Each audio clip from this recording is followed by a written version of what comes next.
Sequence and series के part 6 वाले video में हम लोग प्रॉपर्टीज ऑफ एपी के बारे में पढ़ रहे थे और वहां पर हम लोगों ने पढ़ा कि अगर किसी एपी के सभी टर्म से एक कांस्टेंट नंबर जोड़ दिया जाए तो वो सीक्वेंस एपी में हुआ करेगा और किसी का सब एपी के सभी टर्म से एक कांस्टेंट नंबर घटा दिया जाए तो जो रिजल्टेंट सीक्वेंस मिलेगा वो एपी में हुआ करेगा और एक कांस्टेंट नंबर ला करके मल्टीप्लाई कर दिया जाए तब वो एपी में होगा। और अगर एक कांस्टेंट नंबर से सभी टर्म को डिवाइड कर दिया जाए किसी एपी के टर्म्स को तो वो जो रिजल्टेंट सीक्वेंस मिलेगा वो फिर से एपी में हुआ करेगा।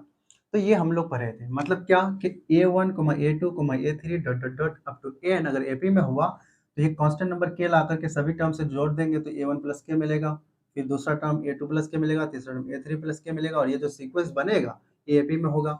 उसी तरह से एक कांस्टेंट नंबर के ला करके सभी टर्म से घटा देंगे तो हम लोग को ये सीक्वेंस फिर से एपी में मिलेगा। एक कांस्टेंट नंबर के ला करके सभी टर्म से मल्टीप्लाई कर देंगे तब भी एपी में मिलेगा। एक कांस्टेंट नंबर के ला करके सभी टर्म को एक कांस्टेंट नंबर के से डिवाइड कर देंगे तो हम लोग को फिर से ये सीक्वेंस एपी में मिला करेगा। उसी तरह से अगर दो सीक्वेंस हमारे पास एपी में हो, एक sequence a1 a2 a3 dot dot dot up to n और दूसरा sequence a b1 b2 b3 dot dot dot up to bn, इस तरह से अगर दो सीक्वेंस हो और दोनों सीक्वेंस में सेम नंबर ऑफ टर्म हो यानी n टर्म हो तो हम क्या करेंगे करस्पॉन्डिंग टर्म को अगर जोड़ दें दोनों सीक्वेंस का तो जो रिजल्टेंट सीक्वेंस मिलेगा वो एपी में हुआ करेगा और करस्पॉन्डिंग टर्म्स को घटा दें तो एपी में हुआ करेगा। लेकिन अगर करस्पॉन्डिंग टर्म्स को मल्टीप्लाई कर दिया जाए तो एपी में नहीं होगा और अगर करस्पॉन्डिंग टर्म्स को डिवाइड कर दिया जाए तब भी एपी नहीं मिलेगा। देखिए अगर ये दो एपी है, एक a1 a2 a3 dot dot dot up to n, दूसरा एपी है b1 b2 b3 dot dot dot up to bn, ये दो एपी है। हमने करस्पॉन्डिंग टर्म्स को जोड़ दिया, फर्स्ट टर्म को फर्स्ट टर्म से जोड़ा, सेकंड टर्म को सेकंड टर्म से जोड़ा, इस तरह से डॉट डॉट डॉट करते चले जाएंगे तो एक सीक्वेंस मिलेगा और ये सीक्वेंस एपी में हुआ करेगा। उसी तरह से करस्पॉन्डिंग टर्म्स को घटा देंगे तब भी ये सीक्वेंस एपी में हुआ करेगा। लेकिन अगर करस्पॉन्डिंग टर्म्स को मल्टीप्लाई कर दिया जाए यानी फर्स्ट टर्म को फर्स्ट टर्म से मल्टीप्लाई, सेकंड टर्म को सेकंड टर्म से मल्टीप्लाई, थर्ड टर्म को थर्ड टर्म से मल्टीप्लाई, तो इस तरह से हम लोग को ये जो सीक्वेंस मिलेगा ये एपी में नहीं हुआ करेगा। और उसके बाद इसी तरह से अगर करस्पॉन्डिंग टर्म्स को डिवाइड कर दिया जाए तब भी ये सीक्वेंस एपी में नहीं हुआ करेगा। तो इस तरह से हम लोग को प्रॉपर्टी मिली थी और आगे की जो प्रॉपर्टी है हम लोग पढ़ेंगे। इनको आप नोट डाउन कर चुके होंगे पिछले वीडियो में, तो ठीक है, नहीं किए होंगे तो आप कर लीजिए। अब देखिए यहाँ पर अगली प्रॉपर्टी क्या है। अगली प्रॉपर्टी हम लोग प्रॉपर्टी नंबर 3।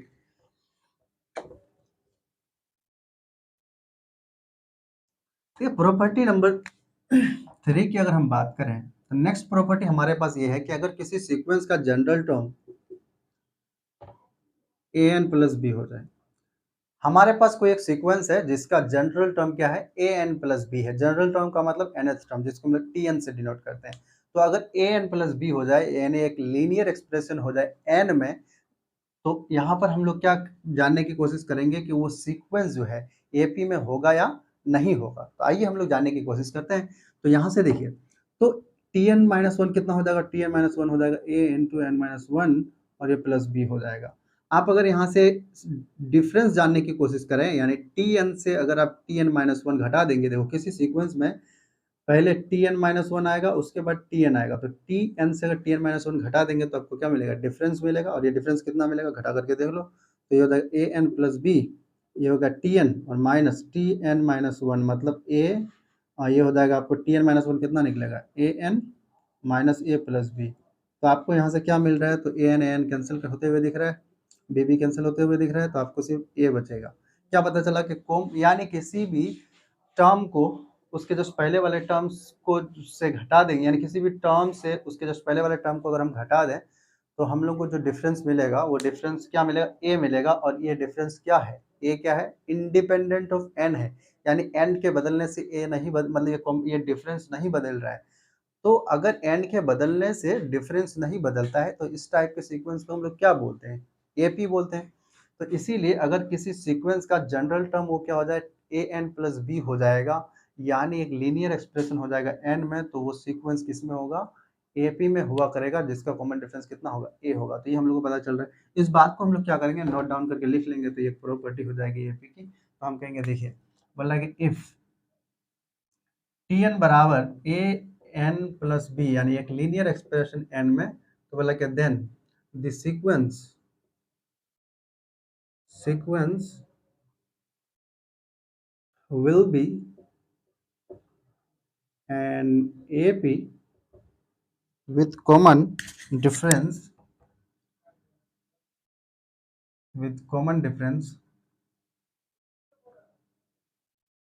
डिफरेंस ए।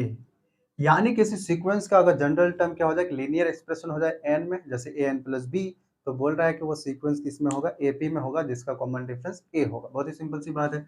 अभी हम ये जानने, नेक्स्ट प्रॉपर्टी देखिए, नेक्स्ट प्रॉपर्टी नंबर 4 क्या है कि बोला कि इफ एस एन बराबर A N square plus B N plus C हो जाए, then the sequence will be an AP with common difference 2A। देखिए बोल रहा है क्या कि एक सीक्वेंस का अगर सम ऑफ एन टर्म यानी एस एन अगर क्या हो जाए, एक क्वाड्रेटिक एक्सप्रेशन हो जाए एन में, जैसे A N square plus B N plus C इस फॉर्म में, तो मतलब वो सीक्वेंस क्या होगा, एक ए पी हुआ करेगा, और जिसका कॉमन डिफरेंस कितना होगा, 2A होगा। ए क्या है, एन स्क्वायर का कोएफिशिएंट है ना। तो हम लोग क्या करेंगे यहाँ पर, इस बात को कैसे समझेंगे, देखिए हमारे पास कोई सीक्वेंस है जिसका सम ऑफ एन टर्म कितना है, A N square plus B N plus C बराबर सी है। तो हम लोग एस एन माइनस वन निकालेंगे तो कितना निकलेगा, A into N minus one का whole square plus B N और प्लस सी। तो यहाँ से एस एन बरा एस एन ये कितना, A into N square minus 2n plus one और ये plus B N plus C निकला। अब क्या निकालिए, टी एन आपको अगर निकालना हो तो हम लोग जानते हैं टी एन बराबर होता है एस एन माइनस वन। तो एस एन कितना है आपको, आपके पास है A N square plus B N plus C, और यहाँ पर अब इस पूरे को ला करके यहाँ पर रख दीजिए, तो माइनस ये क्या हो जाएगा, A N square minus 2an plus A plus B N plus C. तो ये अगर आप क्या करेंगे, घटा देंगे तो आपको क्या मिलेगा, देखो ए एन स्क्वायर कैंसिल हो जाएगा, और देखो बी एन भी कैंसिल हो जाएगा, यहाँ माइनस प्लस है ना।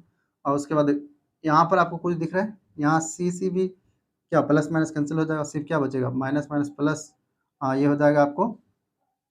तो यहाँ से हम लोग को क्या मिल रहा था, तो ये मिलेगा आपको 2an प्लस ए। देखो यहाँ पर हमारे पास था एस एन बराबर A N square plus B N plus C, और एस एन माइनस वन बराबर कितना हो गया, तो ए यहाँ पर एन की जगह पर जहाँ जहाँ एन है वहाँ पर क्या कर देंगे, एन माइनस वन रखेंगे, तो यहाँ पर एन माइनस वन रखना था, एन माइनस वन और ये प्लस सी। तो ये था B N minus B plus C लिखना था, तो यहाँ पर थोड़ा सा मिस्टेक हो गया, तो इसको आप करेक्शन कर देंगे, तो आपको क्या मिलेगा, यहाँ मिलेगा A N square minus 2an plus A और उसके बाद plus B N minus B plus C. अब देखिए, तो यहाँ से आपको ए एन स्क्वायर कैंसिल हो जाएगा, बी एन कैंसिल होते हुए दिख रहा है, और ये सी भी कैंसिल होते हुए दिख रहा है, लेकिन ये क्या बचेगा, 2an और उसके बाद माइनस ए प्लस बी हो जाएगा, है ना। तो इस तरह से आपको मिलेगा। तो ये आपको मिला, क्या मिला, मतलब टी एन मिला, टी एन का मतलब जनरल टर्म मिला। आपको अगर क्या निकलना है, तो टी एन अगर किसी सीक्वेंस का अगर टी एन क्या हो जाए, एक लीनियर एक्सप्रेशन हो जाए एन में, लीनियर एक्सप्रेशन का मतलब हाईएस्ट पावर एन का कितना होगा, 1 होगा, तो वो सीक्वेंस क्या होगा, एक एपी हुआ करेगा। तो ध्यान से देखो यहाँ पर क्या पता चला कि ये जिस सीक्वेंस का एस एन जो है क्वाड्रेटिक एक्सप्रेशन है एन में, उस सीक्वेंस का टी एन कितना होगा, एक लीनियर एक्सप्रेशन होगा एन में, और लीनियर एक्सप्रेशन हुआ तो ऐसा सीक्वेंस एपी में हुआ करेगा अगर टी एन लीनियर एक्सप्रेशन हुआ तब, जिसका कॉमन डिफरेंस कितना होगा। तो यहाँ पर देखिए एन का कोफिशिएंट यहाँ पर ए था, तो कॉमन डिफरेंस ए हुआ, तो यहाँ एन का कोफिशिएंट 2a है, तो कॉमन डिफरेंस कितना होगा, 2a होगा। तो प्रॉपर्टी प्रूव हो गई। क्या पता चला कि किसी सीक्वेंस का अगर एस एन यानी सम टू एन टर्म्स अपन ए पी, मतलब किसी सीक्वेंस का सम टू एन टर्म्स अगर कितना दिया हुआ है, क्वाड्रेटिक एक्सप्रेशन दिया हुआ है एन में, तो वो सीक्वेंस एपी में हुआ करेगा, जिसका कॉमन डिफरेंस कितना होगा, twice the coefficient of n square. समझ में आ गया नहीं यार? तो हो गया, बहुत ही सिंपल सी बात है। आगे हम लोग क्या करेंगे, देखिए अगली प्रॉपर्टी देखिए, 3 4 प्रॉपर्टी हो गई, अब 5वीं प्रॉपर्टी देखिए। यहाँ पर मैं आपको कुछ खास दिखाना चाहता हूँ। तो 5वीं प्रॉपर्टी में अगर 3 नंबर बोला कि इफ, देखिए अगर हमारे पास कोई एक एपी है, देखे तो 2 4 6 एपी में है, 3 नंबर अगर एपी में हो जाए तो देखो बीच वाले का दोगुना 4 इंटू 4 इंटू 2 पड़ोसी के सम के बराबर, देखो 6 + 2 के बराबर है 3 6 9 ले लो। तो देखो बीच वाले का, ये तीनों एपी में है तो बीच वाले का दोगुना कितना 6 इंटू 2 कितना 6 इंटू 2 12, और पड़ोसी का सम कितना 3 + 9 ये भी 12 है। क्या पता चला है 3 नंबर अगर एपी में हो जाए तो बीच वाले का दोगुना पड़ोसी के सम के बराबर होगा। तो इसीलिए इस बात को हम लोग लिख सकते हैं, बोला कि इफ ए कमा बी कमा सी आर इन एपी, अगर ए एपी में हुआ तो बोला कि देन क्या होगा, बीच वाले का दोगुना पड़ोसी के सम के बराबर होगा, ए प्लस सी के बराबर, 2b बराबर ए प्लस सी होगा।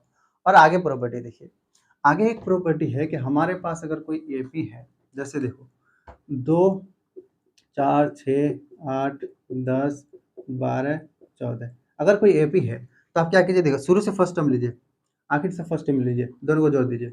16 और 12 कितना होता है, 16 दो, ये 14 होगा यहाँ पर, तो 16 2 और 14 कितना होता है, मतलब 16। शुरू से दूसरा टर्म लीजिए और आखिर से दूसरा टर्म लीजिए, इन दोनों को जोड़ दीजिए, देखो ये 12 4 16, और देखो शुरू से तीसरा टर्म लीजिए 6 और आखिर से तीसरा टर्म कितना 6, मतलब 10, तो दोनों को जोड़ देंगे तो कितना हो जाएगा, फिर से 16 होगा। शुरू से तीसरा टर्म 8, आखिर से मतलब शुरू से चौथा टर्म 8, आखिर से चौथा टर्म भी 8, दोनों का सम कितना 8 + 8 बराबर कितना, फिर से 16। क्या पता चल रहा है कि किसी एपी का फर्स्ट टर्म और लास्ट टर्म जोड़ दीजिए, वो बराबर होगा second term plus second last term के, ये दिख रहा है।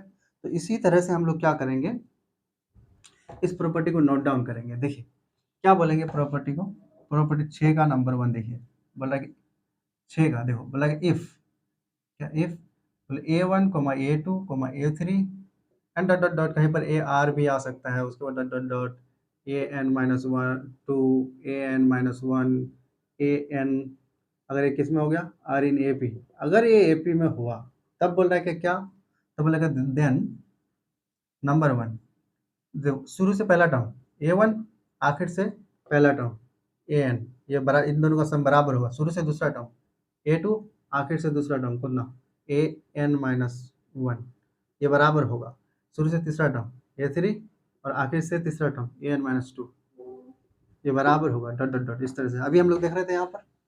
उसके बाद क्या करेंगे यहाँ पर देखिए, और देखिए ये खास बात है, देखिए हमारे पास अगर कोई एपी है 2 4 6 8 10 12 14, देखिए आप क्या कीजिए, किसी भी एक टर्म को ले लीजिए, जैसे 6 को ले लेते हैं, 6 का दोगुना कर दीजिए और उससे बराबर दूरी पर लाई करने वाला जो नंबर है लेफ्ट साइड और राइट साइड में, उसको हम लोग इक्विडिस्टेंट पड़ोसी कहेंगे। तो 6 का इक्विडिस्टेंट पड़ोसी कौन, 4 और 8 इक्विडिस्टेंट पड़ोसी, और देखो 2 और 10 इक्विडिस्टेंट पड़ोसी।